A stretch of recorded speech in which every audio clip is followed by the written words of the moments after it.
Good morning, Bookmap community. Good morning, traders. Good morning, investors. Good morning, regular Joe Schmoes, just joining the stream for whatever reason. Happy to have you. My name is Charles. I come from a community called Piratetraders, where we are focused on the ES, the NQ, and how it moves through the two-way auction process. What do we mean by the two-way auction process? Well, there's always a competition happening. The buyers are trying to take the market higher. The sellers are trying to take the market lower. If we can tell who's in charge, if we can tell who is more likely to get follow through, we can see opportunities to enter trades, to join or go against them, depending on where we are in that auction process. Why am I talking about that? Because we are at a very interesting place in the auction process this morning with where the markets are going to open. So again, I'm focused on the S&P 500 and the NASDAQ and what they might do today throughout the day. So let's start by zooming out and taking a look at the longer term time frame. So I'll just tell you, for those of you that are tuning in and want me to tell you right now what the market's going to do, it's one of two things. We're either going to pull back down towards Friday's lows if we're going to get more balance, or it's going to be a bullish day to the upside if we're going to get a breakout in excess to the upside. But let me walk you through how I got to that feeling, and then you might have a better understanding of where to look for trades, okay? So to start off with, I'm going to do what Jim Dalton calls a top-down approach. I'm going to zoom all the way out to the monthly candles, because sometimes you get context looking at the longer time frames that you don't get looking at the shorter time frames. Already, the second I click on that monthly candle, what jumps out at me? What screams at me? That giant wick at the low. Okay? That big of a wick on the low of a monthly candle means that big players stepped in this month. Okay? Very large players stepped in on a pullback and reversed the market right back up. So that is incredibly bullish to see. Now, does it mean the market has to go higher forever? No, it does not, right? Just zooming out, the last two examples where you see large candles at the low, here's one here. Did the market go higher? Oh, yeah. Market went way higher after that one. But then we got another one here and the market just went sideways, right? Here's another one where the market made that big wick and then went higher. So to me, the higher probability is that that is a setup for a big move to the upside in the months ahead. But it doesn't have to be, because we can still get balance up here at the highs. Okay. So that's what's jumping out at me about the monthly candle. Let's jump in and take a look at the weekly. So we're seeing that move as a V-shaped recovery on the weekly time frame. Guys, V-shaped recoveries on a weekly time frame are not to be ignored. V-shaped recovery, massive move to the upside. V-shaped recovery, slow melt to the upside. Both times when the larger players stepped in on that weekly basis and completely reversed the trend, that is a sign of momentum. That is a sign that there are buyers that want to own this market, and they bought that dip. What we were talking about last week, the market came down, it made its low, it started to come back up, and we were saying at any moment, you had a trend line, at any moment the market could get smacked down and have a massive pullback. We were set up for a big pullback. But that was 2 weeks ago. By the time we got halfway through last week, we were like, well, never mind. No reason whatsoever to need that bigger pullback in price, because we've completely recovered. We've completely reversed the momentum. We took first everyone who got bearish in here, and we started to squeeze them, get them neutral. And then we started to change more minds and convince people to get bullish once again. So on a longer time frame, both the monthly and the weekly, this looks bullish to me. Now, I brought up that example of balance on the weekly or balance on the monthly. We could still be set up for balance. If that's going to happen, if we're going to get balance on the monthly or the weekly, we will be looking to test the all-time highs, poke above them, and then reverse and come back down. So even if we're going to get balance on the monthly or the weekly time frame, which I don't think we will, but even if we are, we're likely to test the all-time highs first and then come back down. Okay? I will also this week be paying attention to the weekly low from last week. As long as the market stays above it, it is likely to continue higher. All right. When the market is one time framing higher, it is always likely to continue going higher until it is no longer one time framing. Okay. So we make higher lows, we make higher lows, we make higher lows, we make higher lows, we make higher lows, we make higher lows. Finally, we make lower lows. That's when the market pulls back. Okay. So I'm keeping an eye on that one time framing. Can we continue to hold the lows?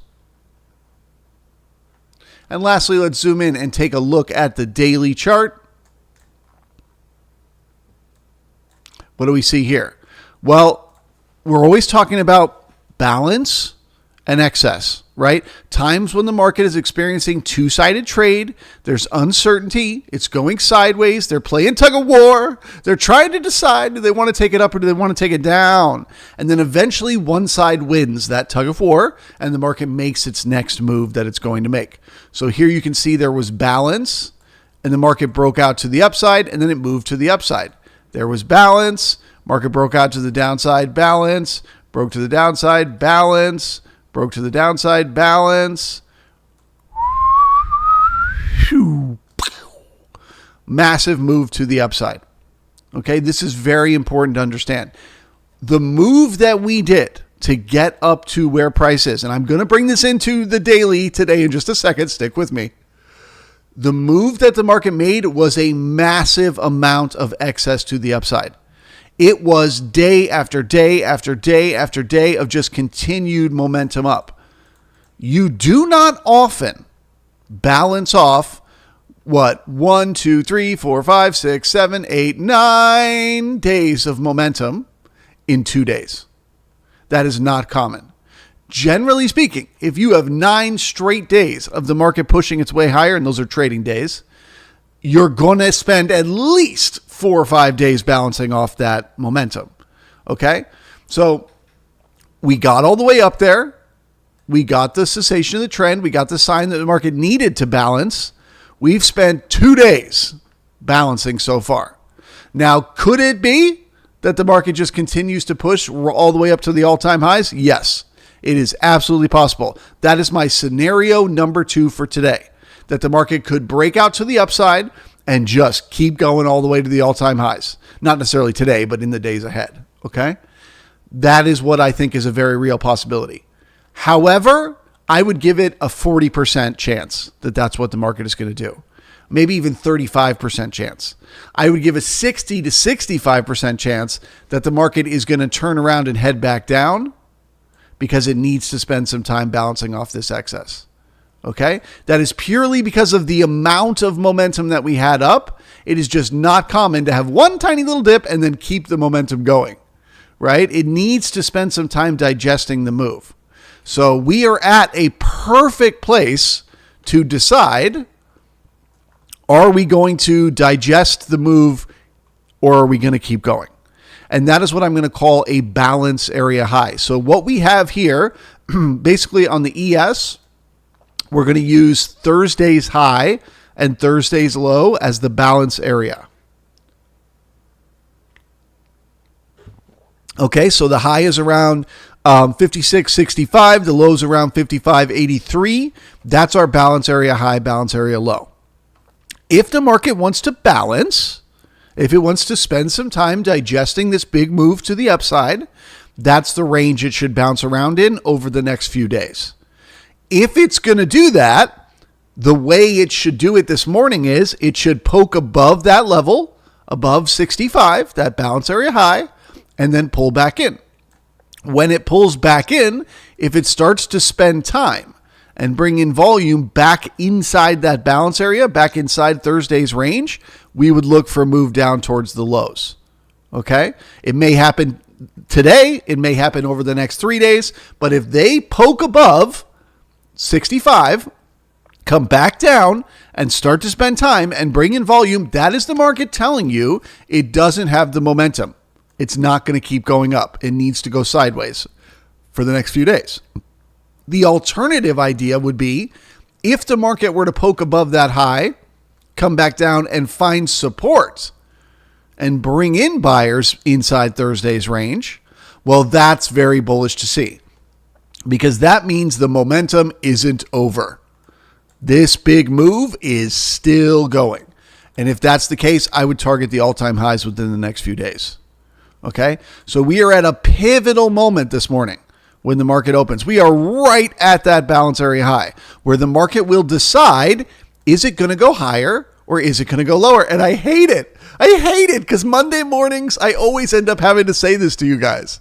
But you know what I expect? A lot of chop.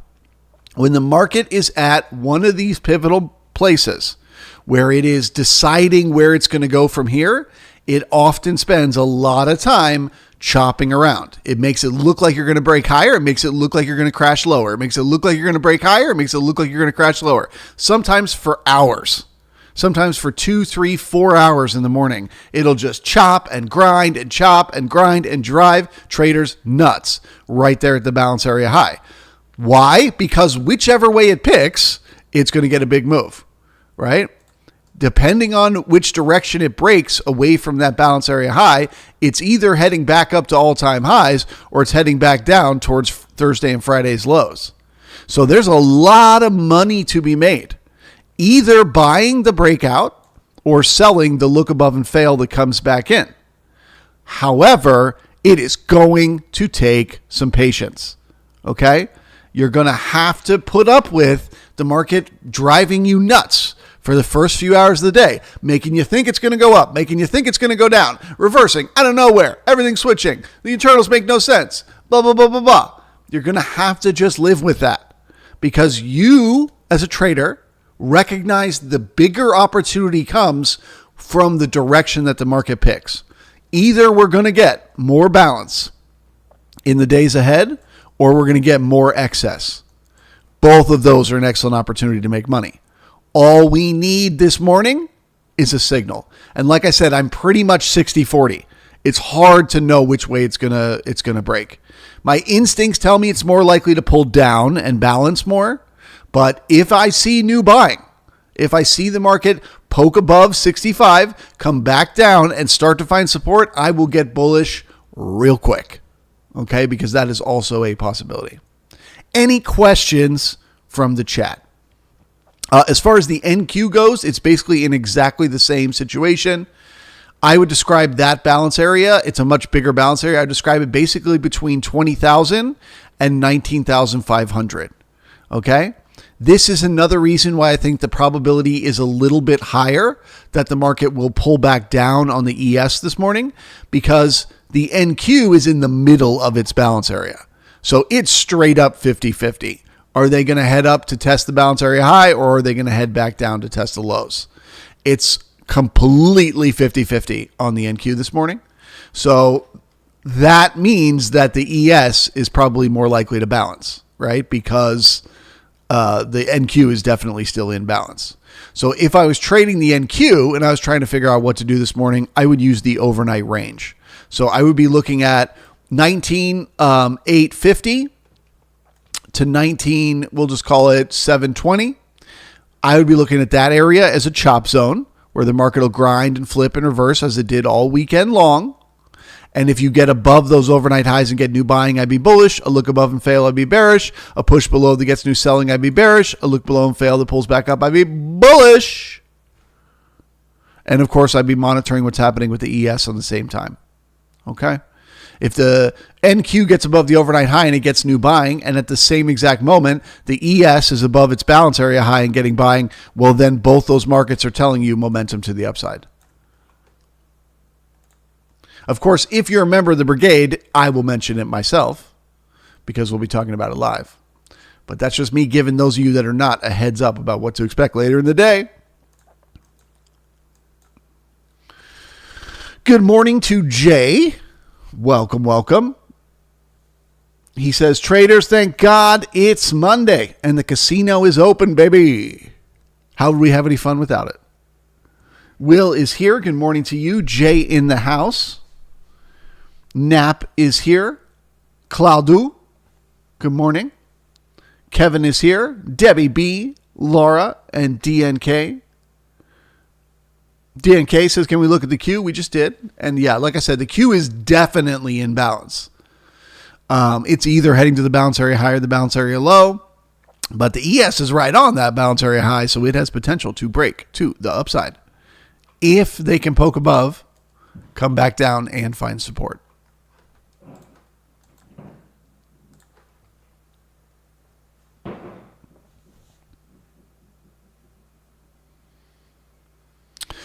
Anthony says, I think I will let NVIDIA earnings decide which way to push. To each their own. I have no argument with that. Although I would say it doesn't matter why the market breaks higher or lower. You'll see it in the chart. So you don't have to pay attention to NVIDIA or earnings. You can just watch the chart. And if the NVIDIA earnings are bullish and people buy it up, you'll see the chart go up. You'll see it pull down. You'll see it create support because those buyers will step in. Good morning to Ships. Michael is here. Griff in the house. Iman. Hi, dear. Xavier. He says, what platform do I use for my profile? Great question. So the chart that you see on the left, that is a market profile chart. I am a TPO chart, they're also called. I use a company called Window Trader for that one. The chart that you see on the left is the Bookmap chart. And of course, I use Bookmap, the software provider, for that. If you have not done it yet, please smash the thumbs up button, the like button, because what that does is that tells Bookmap that you like this content and that they should keep providing this type of stuff for you guys. So as a way to say thank you to the company for putting this together, smash that thumbs up.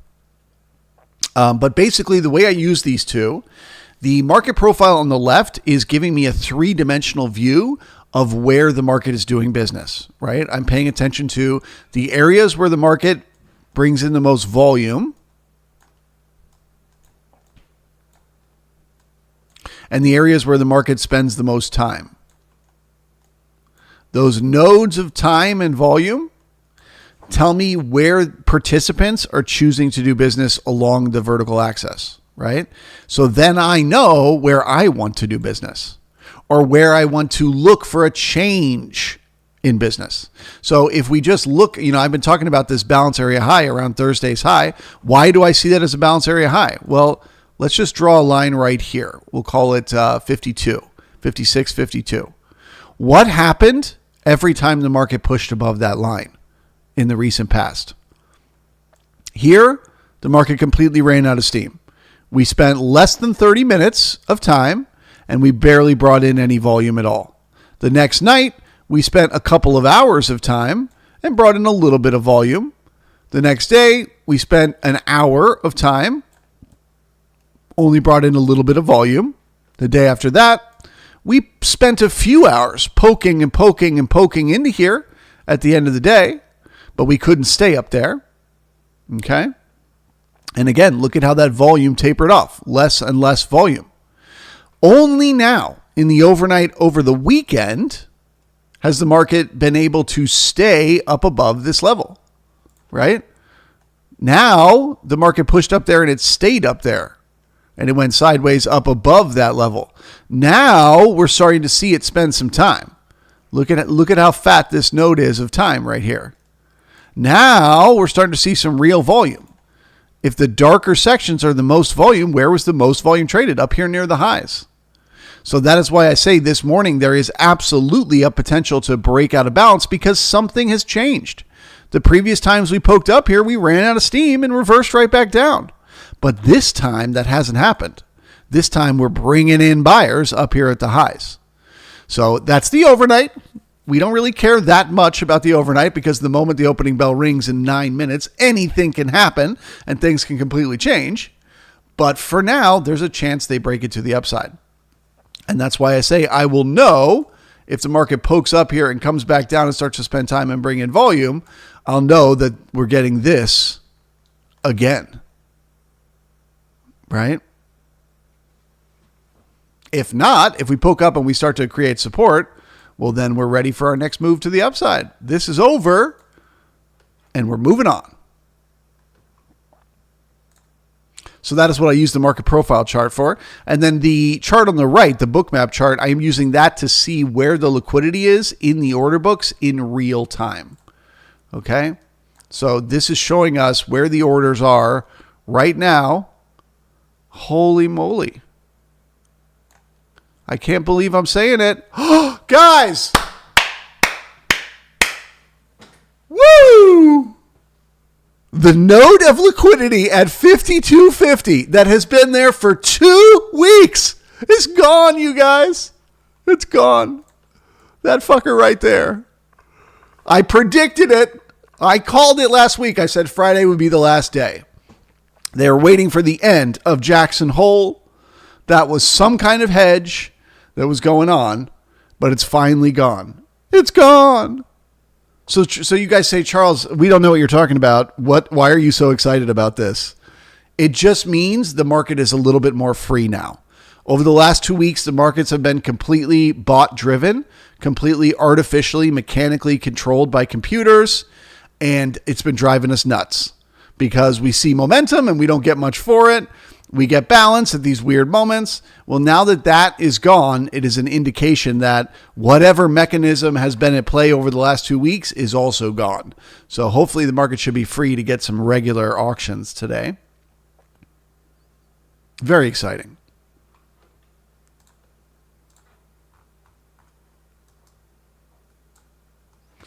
So what I use the Bookmap for is to basically just recognize where are those nodes of liquidity and how do they change over time? Because knowing where they are either going to act as a magnet to pull price to them or push price away. So right here, you could see earlier in the overnight, the market was going lower, right? And then all of a sudden, people started to pile in liquidity right here. They started to bring in the liquidity. You see all this yellow up in here? And then what happened to price? It turned around and started heading right back up to it. So that is the liquidity acting as a magnet to pull price to it. Okay? But it can also act as a magnet to push price away. So the market starts coming down. They start adding liquidity. It actually pushes price the other direction. So you never quite know when you start to see a node pop up, is that going to be a magnet that pulls price to it or a magnet that pushes price away? But it only takes a little bit to see how the market reacts to that new liquidity. And then you have an edge for understanding where the market is going. And then also I look at the stops and iceberg setting on here. Right now they're not showing any stops, but the icebergs are these little red and green triangles that you see here.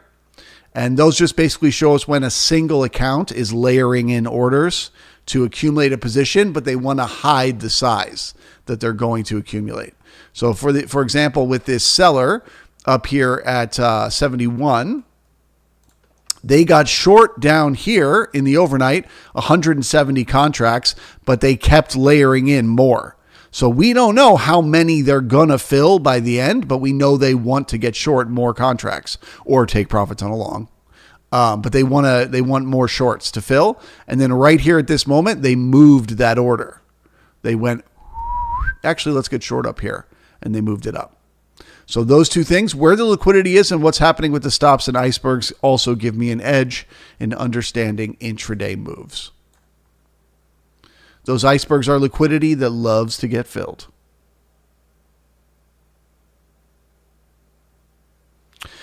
Kevin says it's gone.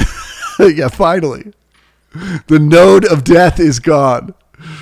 Trevor in the house, good morning to you. Scott says, do you start Bookmap at the pre-market or just whenever you log on? Just whenever I log on. Unfortunately, Bookmap only keeps track of the information while you have, the thing open.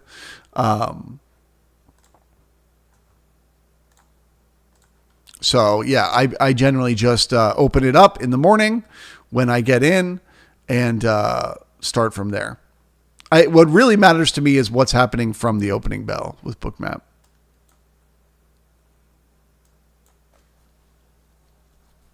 So for those of you that are just tuning in now, welcome. Please smash the like button.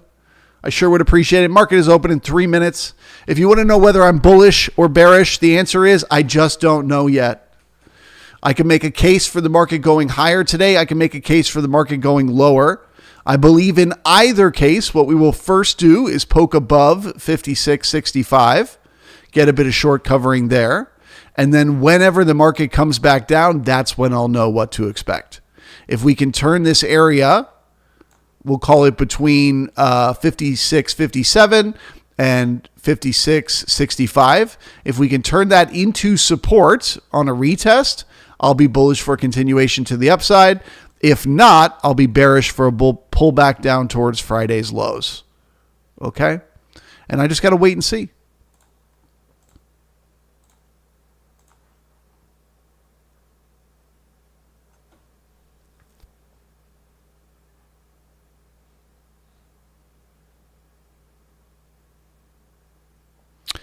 Nando says, does removing that node of liquidity lower increase the chance of a trend day? Yeah, I don't want to use the term increase the chance because to me, as I said, it's completely uncertain right now. But I would say it makes it possible, right? Trend days over the last 2 weeks were fucking weird. They were tough trend days. I would say now we can get a normal one where we truly squeeze sellers or squeeze buyers and then bring in new sellers or new buyers. So for example, market, pops up, get some short covering, come back down, get some support. It starts to continue higher. Now, anyone that was shorting from last week gets squeezed and anyone who's flat starts to chase price. And then, you get a big trend day to the upside or the opposite. You look above, you get some short covering, you pull back down. Short-term traders start to try to jump into that long. They start to try to buy that support. It fails. And then they all get squeezed. And then anyone who's long gets squeezed short. And then anyone who's flat starts to chase price to the downside and you get a trend down. So does it increase the odds of a trend day? No, but it definitely makes it more, I guess you would say, if we start to trend, we will likely get a regular trend day is what I mean. So when the C period breaks the B period high or low, we will likely get further continuation. As one side or to other will get squeezed. Exciting morning. And for you NQ traders out there, just watch that overnight high, overnight low. The overnight low is at 19,715, and the overnight high is 19,850. In between those two, I expect it's going sideways, chop around. Support above the high or resistance below the low is a good, monitor for continuation level. So support above the high, you're looking for it to continue higher. Resistance below the low, you're looking for it to continue lower. Support above targets 20,000. Resistance below targets 19,500. It's time to watch the market chop.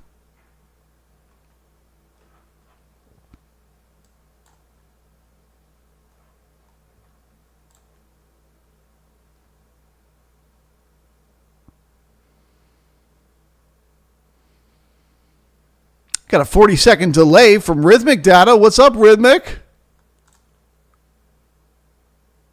Keep up.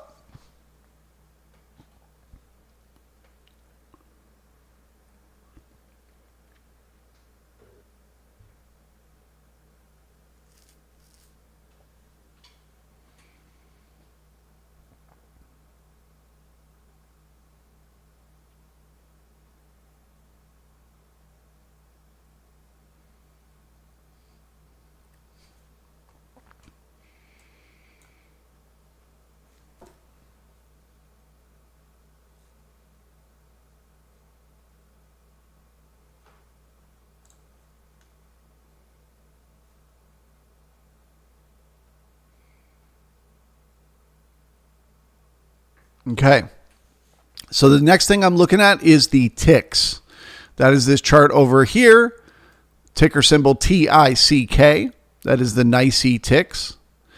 And obviously they opened way, way above positive 1,000 because the overnight inventory was net long. So this is a situation which is bad for buyers. And I know you're like, Charles, how is this bad for buyers? Well, it means Most of the long inventory right now is overnight traders. Where do overnight traders take profits? Above the overnight high. So we're likely to get a little bit of short covering here from any sellers from Friday or from Thursday getting squeezed. But then the market will likely completely run out of steam because the buyers in the market right now are all overnight traders. So I can't really trust new buying up here above the opening price until these ticks get back down to the zero line. Once they do, if they bounce on the zero line, then I can start to trust support. But until then, I would say most of the buying you're about to see in the next few moments is just shorts covering, not new buyers. Let's see what happens. Should get a little pop. Boop, boop, boop. Squeezing those shorts. Boop, boop, boop.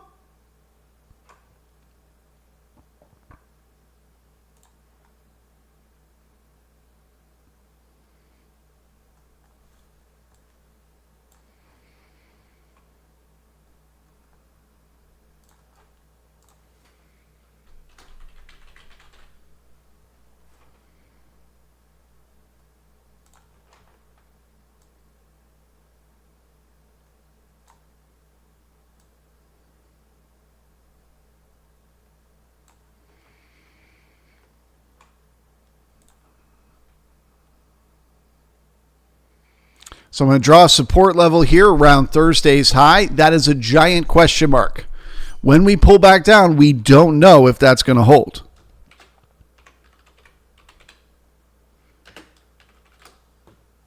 And we will just have to wait and see.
Okay, so here we go. Can they turn Thursday's high, 56.62, into support? Can they get a bounce here?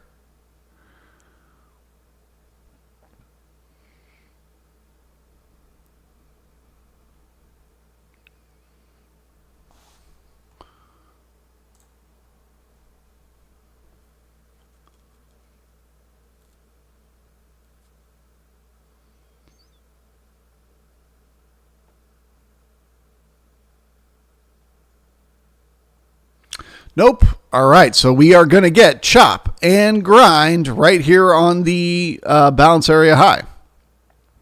It's not bullish, it's not bearish. So this is that moment where all that overnight inventory, all those traders that got long from here to here, they're all about to get squeezed now and get out of their trades. So a little sideways chop is in order.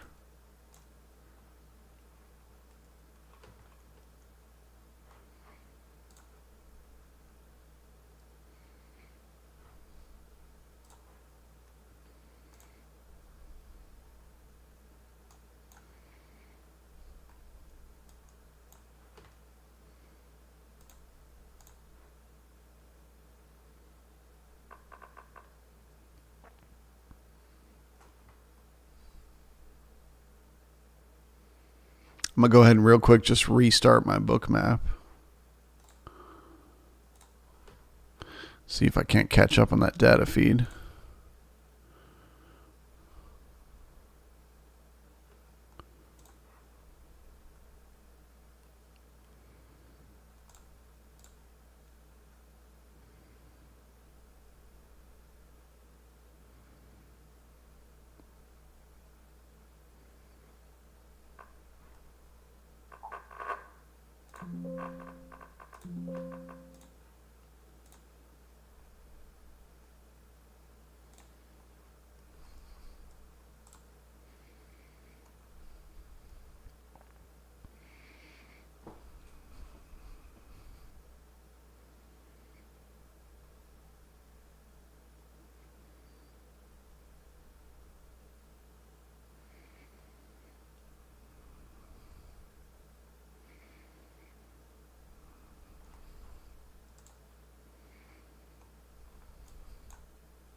Okay, so I still can't trust the buying because the ticks are still working their way back towards that zero line.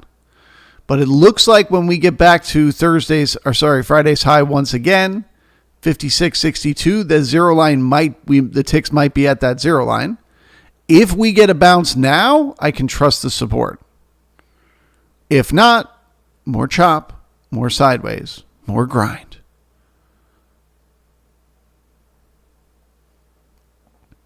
Bad taper on the high says they want to revisit. So can they turn Friday's high into support?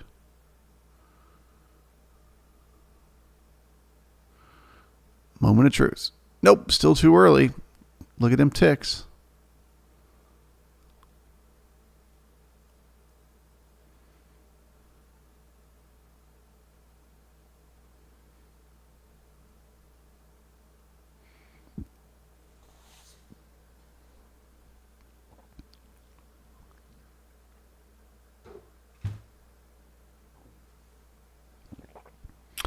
Fig says the sellers look weak. I got that heart thing covering up the screen. All they produced was a wick off of the opening price. Yeah, it's chop right now. It's still uncertainty. So you got FOMO buyers that are chasing price, right? But you still have buyers from the overnight that haven't taken profits yet. So you need a good dip. So those ticks get back to the zero line. Then we know whether this is real buying or not. And it doesn't look like we got that dip yet because those ticks are still above zero.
Very choppy.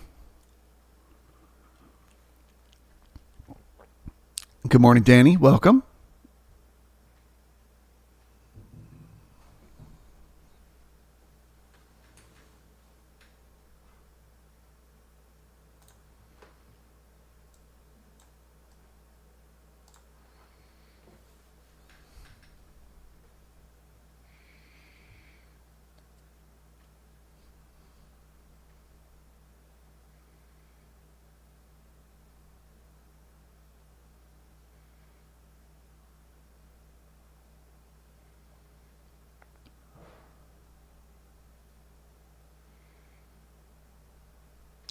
Okay, so earlier this morning, we talked about a look above and either find support or fail and pull back into the range.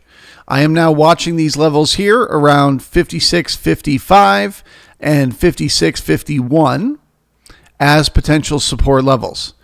If these can hold, if the buyers start to step in here, then I'm looking for continuation to the upside throughout the day today. If these levels fail, so if the market starts to bring in more sellers and more sellers and more sellers, I'm bearish for a larger pullback today. This right now is that tug of war that will tell us, which way the market is going to break today. Is it going to continue higher or is it going to pull back lower? We're in that chop right now. This is the tug of war to decide. And I suspect it's going to last for a while.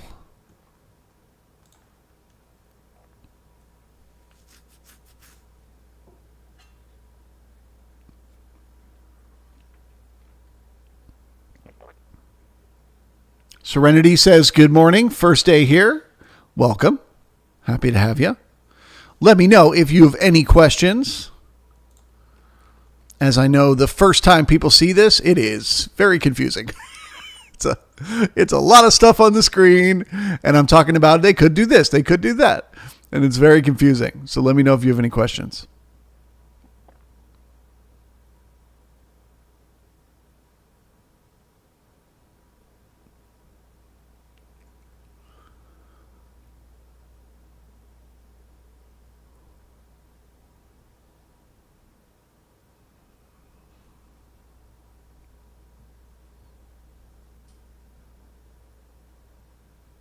Willie T in the house. Good morning to you.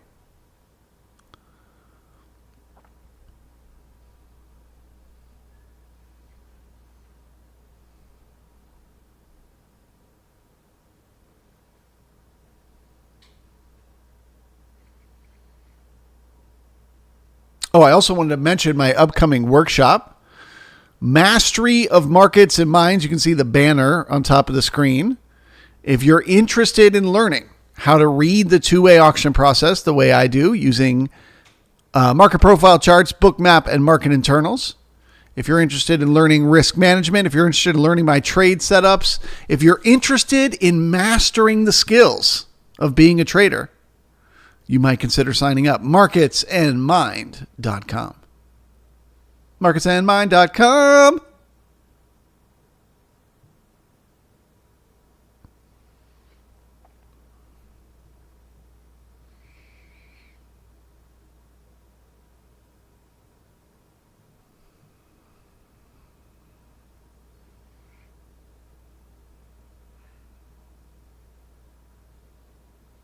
Oh, when you do sign up, make sure you use the promo code Bookmap. Save yourself 10% by heading to marketsandmind.com. You just head to the website, scroll down, click on the image, add it to your cart, add the word Bookmap.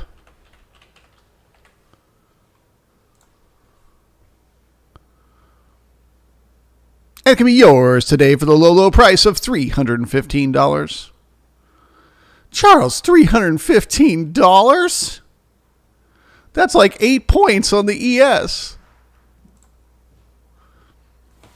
Think about it. Is there anything that I could teach you that could give you the opportunity to enter a trade and make 8 points of profit ever in the future of your career of trading? If so, you should absolutely sign up for the course. Now, the course is all-encompassing. That's the point. It gives you everything you need, all the tools, so that when you're done, you can master the skill of trading. Now, it's not like the day you finish the course, you're going to be a profitable trader. Of course not, right? That'd be like saying, come to my basketball camp and you'll leave and be an NBA basketball player. That's ridiculous. But I will give you all the skills, all the things to work on after you leave to become that pro.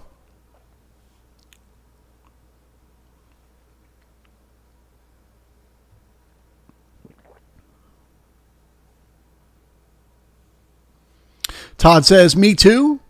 New here, first time. Welcome, Todd. Happy to have you.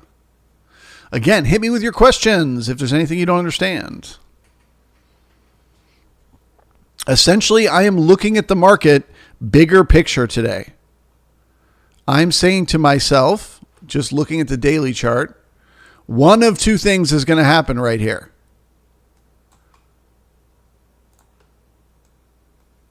Right? Either this market is going to fail and it's going to pull back down towards the lows from Thursday and Friday, or we're going to break out and start heading up towards all-time highs. And that doesn't mean we'll get to the all-time high today, but over the next few days. One of those two things is happening. And the tug of war right here that I'm talking about will tell us who wins, the buyers or the sellers. I can't tell you when the tug of war will be over, but I can tell you this is the zone right here to watch. and see what happens.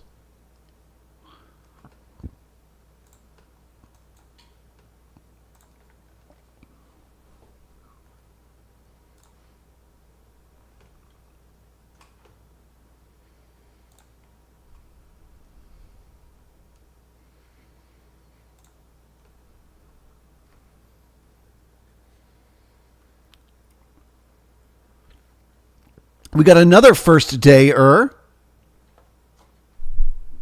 Shriknach. I probably said that entirely wrong. Welcome, welcome. I tried. I gave it an effort, a noble effort.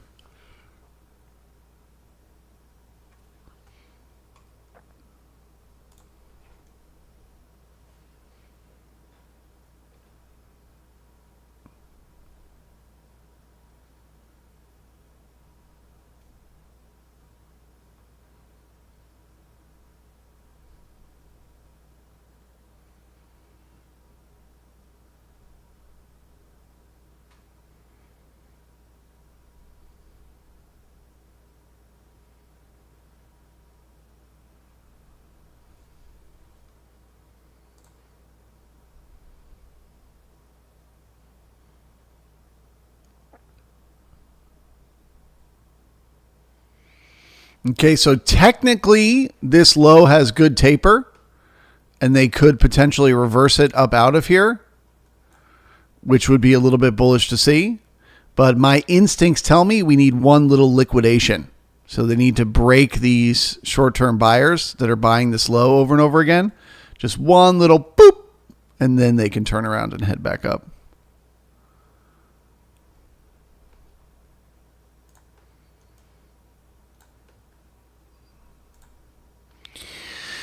It's very choppy. Oh, so choppy.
Serenity says, do you do live brigade membership streams on YouTube or somewhere else as well? Yeah, so if you're interested in the brigade streams, basically a stream like this that I do every morning, you just sign up on the website, so piratetraders.io. You sign up for the brigade membership there, and then I send out an email every day. So you can either log in on the website and get access to the streams that way, or you get an email to your inbox every day, and you can just click a button and get access to it that way. So it is on YouTube, but you need the link to get to the video.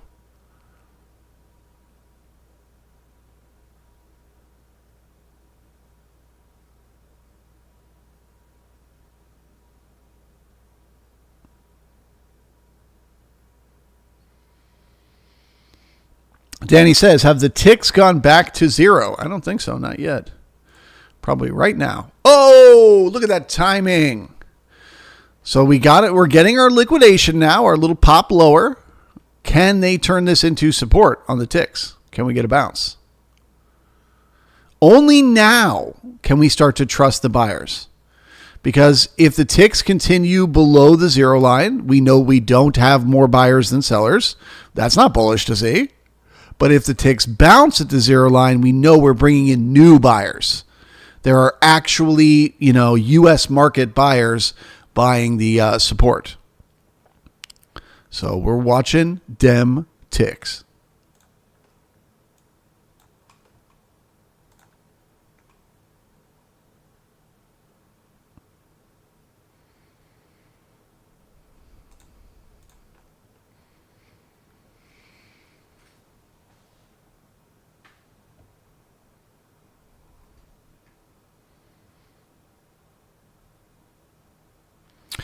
Cog says, do we still have that large node of liquidity resting below? No, Cog, it's gone. It's finally gone. It disappeared at the end of the day on Friday. It was just there to hedge against Powell and whatever was going to happen at the Jackson Hole.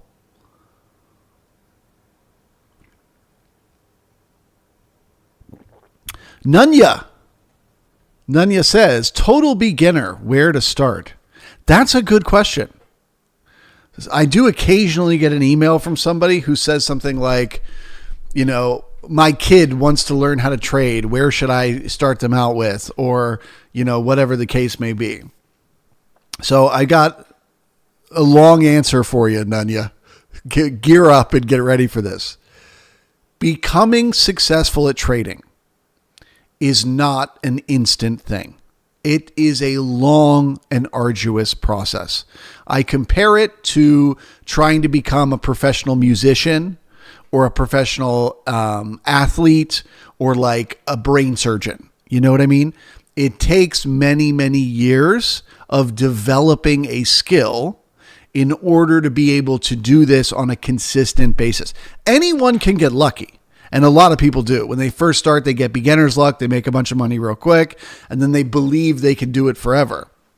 To truly be able to do it forever, to truly be able to step into the market in every possible type of market you could get, you need experience. So I would say think about it a lot like if you wanted to become a musician or you wanted to become a professional athlete, right? Let's take the musician example. You start by just picking an instrument. Right? You just need to pick what you want to play. Let's say you pick guitar.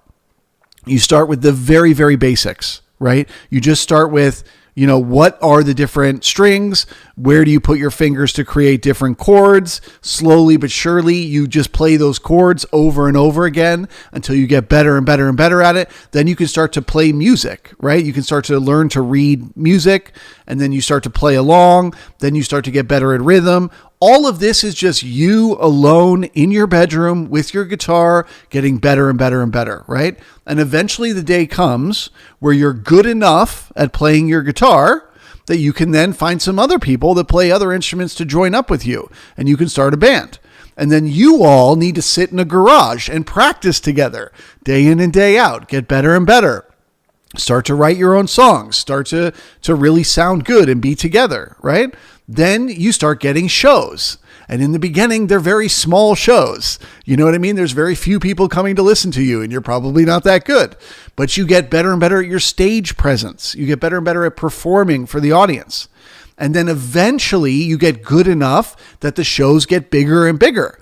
And then as the shows get bigger and bigger, then the opportunities get better and better, right? Then you start getting an agent who wants to get you even bigger shows and get you a record deal and da-da-da-da. So there's this journey that you have to be willing to go through to get to, I'm a famous musician. You can't just say, I want to do it tomorrow. I want to be a rock star. So you got to think about trading the same way. You start by picking one instrument and one time frame. Maybe you're going to use market profile as your instrument. That's the one that worked the best for me. But maybe you just want to use regular candlesticks, or you want to use Bookmap, or you want to use whatever it may be. You want to use, Hakanashi candles versus regular candles, or you want to do a VWAP strategy and you just stare at the VWAP all day. Just pick one thing and pick one market. So either you trade, a certain stock, you trade Facebook stock every day, or you trade the ES, or you trade crude oil, or you trade Bitcoin, right? Pick one single asset and then just practice that every day for months and months and months. Stare at that one asset with that one instrument until you start to gain insights, until as you're looking at it, you start to kind of know what it's going to do next just based on what you're seeing. Okay? So let's say you started with just 15-minute candlesticks, just naked candlesticks with nothing on them, and you were trading the ES. And you were sitting here all day, every day, just watching how these candlesticks move. Okay? And then you start to see opportunities. You start to say, well, on the 5-minute basis, we've got a little balance area over here. So when I see us poke above that balance area and come back in, maybe I go short for a look above and fail. And maybe I can make a few points here, right? Just let your brain start to come up with these ideas. And then you start paper trading. You start entering trades always in a paper account, always in a simulated account. Don't ever risk real money in the beginning. That would be like trying to go buy the guitar from the guitar store and then walk out on stage and perform in front of an audience. That would be crazy, right? So first you got to practice in your bedroom alone. That's paper trading. So you start experimenting and you start taking paper trades. Okay, maybe I can do this. I'm seeing resistance here. I'm seeing a trend down. Let me try taking some trades there. And you just slowly but surely build those neural networks in your brain, that understanding of how the market moves on a 15-minute chart. And then you build onto that. So once you're really good at reading how the market moves on just a naked chart, say to yourself, what if I add a 20 and a 50 simple moving average on my 15-minute chart? What do I start to notice there, right? I start to notice that if both the 20 and the 50 are moving further apart and up and to the right, I should be a buyer of the market. When that 20 starts to roll over to the downside, I don't want to be a buyer anymore.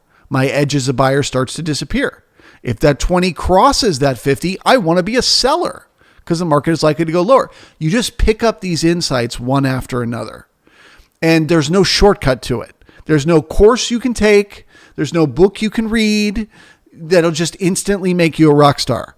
You've got to practice over time and develop that skill and build it up. But the short answer is, take my workshop. marketsandmind.com. I will explain all of this in depth, everything you have to go through from start to finish to develop a strategy, to understand how to enter trades and exit, because it is really a long process. There's a great meme that's like a guy rolling a stone up a hill and he's like thinking, oh, okay, I got it. And then he finally gets to the top of the hill and he pushes it over and he realizes that's just another slump on a longer hill. He's pushing and he's pushing and he's pushing, then there's, oh, fuck. Well, now I got to learn risk management. And then he's pushing and now I got to learn how to handle volatile markets. And then he's pushing and then he's pushing and then now I got to learn how to handle drawdowns. It's like the process of getting to success as a trader is a long and arduous process. So the point of the course, Markets in Mind, is to walk you through that, what to expect in the years ahead. What will you have to learn one step at a time to get to that peak, which is profitability on a consistent basis. All right. Any final questions before I say goodbye? As far as the market is concerned, to me, it feels a little bit bullish right now. It feels like they are trying to turn this area that we discussed between 56, 56 and 56.50 into support. Slowly but surely, they're kind of hammering out a bottom here. If this can hold, I will be bullish for the market to turn around and head higher as a breakout of balance, what we discussed earlier. If this fails, if new sellers continue to pile on, if we keep spending time and bringing in more volume down here, that means we get bearish to the downside. So I would say I'm pretty much bearish anywhere below 56.50. But I would give them some time and let them chop here because this may be buyers stepping in. I really distrust these highs right now because it is all computers. The computers are reversing the market at exact levels again and again and again and again and again. And we know why they do that. Because every time they reverse, short-term traders, scalpers, short the high, and put their stop directly above. So there's tons of stops just waiting up here.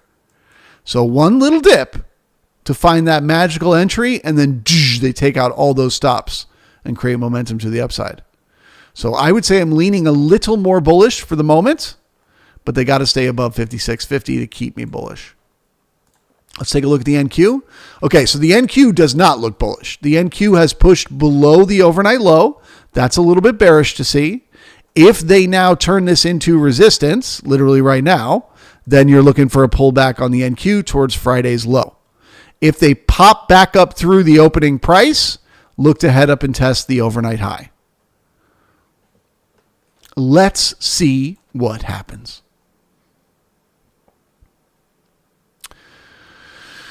Jay says, join the Piratetraders Brigade. It's just $10 a month. Best deal on the street. I agree. All right, guys. Thank you. We will see you next week. If you're not a member of the brigade, if you are, head on over to the private stream, and I will see you there in about 5 minutes' time.